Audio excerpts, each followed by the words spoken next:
100 gün 100 jim etsən nə olar? İlk birinci, ikinci həftə bədən şoka düşür. Əgər əvvəllər aktiv deyildinsə, sinə, triceps və çiyin əzələlərində güclü əzələ ağrısı olur. Bu mərhələdə əsl dəyişiklik yox, sadəcə sinir əzələ adaptasiyası başlayır. Yəni beyin əzələləri daha effektiv işə salmağı öyrənir. İkinci, dördüncü həftə. Burada artıq ilk nəticə görünür. Jim sayı asanlaşır, nəfəs nəzarəti yaxşılaşır. Əzələlərdə kiçik hipertrofiya başlayır.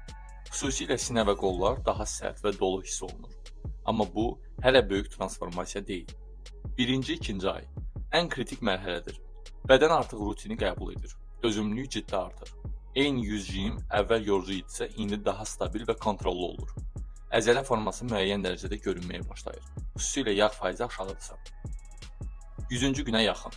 Real dəyişiklik burada ortaya çıxır. Üst bədən daha atletik görünür. Sinə daha formalaşmış olur.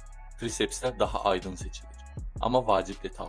Əgər qidalanma və istirahət düzgün deyilsə, inkişaf limitlənir və hətta plato, yəni dayanma baş verə bilər.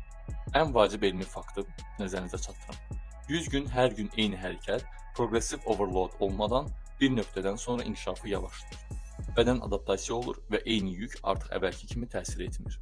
Nəticədə 100 gün 100 jim sənə super qəhrəman bədəni yox, real olaraq daha güclü dözümlülük, daha yaxşı sinə triceps forması və əsas fitness bazası verir. Qısaca desək, bu challenge səni dəyişdirir, amma transformasiyanı maksimum edən şey təkcə jim yox, yuxu, qidalanma və yükün artırılmasıdır.